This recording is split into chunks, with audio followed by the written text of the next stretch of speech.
I'm Elena Hart. I turned 32 last spring, and I've always known my place one step behind my sister. Leia, 3 years older, wore the halo. She got smiles, praise, second helpings. Married at 24. 2 boys by 27. Baked from scratch. A life that photographed well. I kept a quiet apartment across town. I had a 401k, a Roth IRA, and an independence that never seemed to count without a ring. My parents, Marianne and Victor, never said it outright, but their questions sagged with meaning. Don't you want children? Your sister's boys are growing so fast. You're still in that apartment. I learned to nod. Fix their Wi-Fi. Bring wine when they forgot birthdays. Then Leia's porcelain life cracked. Her husband, Derek, had been cheating for years. She found the messages by accident or finally let herself see them. She filed for divorce. Derek vanished with the money and an apology. 2 boys stayed. So did the bills. Words were generous. My parents' savings were locked in someday. I didn't think twice. I paid the retainer, covered 6 months of rent, watched the boys on weekends so the world eased off her ribs. I never kept score. I just hoped someone might quietly notice. On a Wednesday, my mother called, her voice bright, enough to sound rehearsed. Come by tonight. Good news.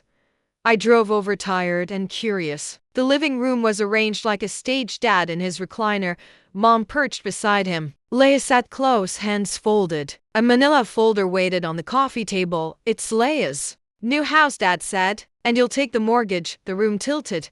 I set the folder down. No, I stood and left before my voice could break. The calls began that Saturday. People who hadn't sent a card in years suddenly remembered. My number. Kelsey led with, I heard what you did, as if a verdict had already landed. Uncle Neil left a minute-long sermon about duty. Aunt Carol's voice arrived sugared and sharp. You're not getting younger, Elena. At least help your sister's boys. I blocked them one by one until the chorus dulled to static. 2 months of quiet followed. I jogged before sunrise, cooked simple dinners, relearned the shape of my evenings. Then a thick envelope landed on my doormat like a brick. Plaintiffs, Marianne and Victor Hart. Amount demanded, $35000. Itemized as food, clothing, emotional support, and finally, funds to complete Leia's mortgage.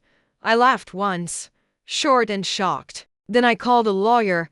Priya Ellison was measured and brisk. They have no claim, she said, flipping pages. Parents owe care to minors. Adults owe themselves. For 3 weeks, I became a clerk of my own history.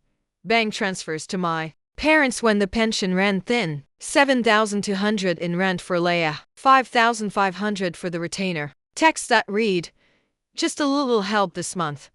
Receipts I didn't remember keeping bloomed from old email folders. I slept badly. Woke angry, then steadier. Court smelled like dust and disinfectant. My grandparents, Arthur and May, sat behind me, hands folded like vows. Across the aisle, my parents practiced poise. Leia studied the floor. The judge, gray at the temples, waited for the room to settle. Why this sum? He asked. And why now? To help our other daughter, my mother said. So this is a mortgage dressed as memory, he replied. Proceed. The questions came hard for an hour, not cruel, precise.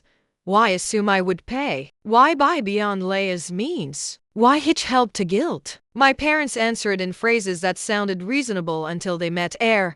Priya moved like steady weather. Exhibits marked. Transfers highlighted. My independence since 18 laid out in clean lines. The ruling arrived a week later. Claim denied. Parents do not invoice their children for childhood, the judge said. Evidence shows Miss Hart has been a giver, not a debtor. He paused. I am disappointed by the plaintiff's expectations. The gavel met wood like a door closing. I didn't celebrate. I stepped outside and let the sun touch my face. May hugged me. Arthur murmured, that's that. It wasn't quite. My mother later asked my grandparents for an early inheritance for the grandchildren's stability. They said no. Months passed. Quieter ones. I bought a bungalow, painted the kitchen yellow for rainy light, planted tomatoes, adopted a gray cat who sleeps by my laptop, guarding Basil. Leia rented out the house and moved back with our parents. They manage. We don't call. A year later, an email arrived. We heard you bought a house. Since you have extra space, Leia and the boys should move in. Let us know when. Love, Mom and Dad, I replied. I won't host them. Please don't contact me with further demands. Send. Days passed. Light pooled across the counter. I locked the windows because May reminds me, and because boundaries hold. I'm seeing someone now. Rowan Hale. Kind. He doesn't pry. I don't explain. Sometimes I think about Noah and Caleb. Maybe they'll find me when they're ready. If they do, I'll tell them this. Peace isn't granted. It's chosen, defended, kept.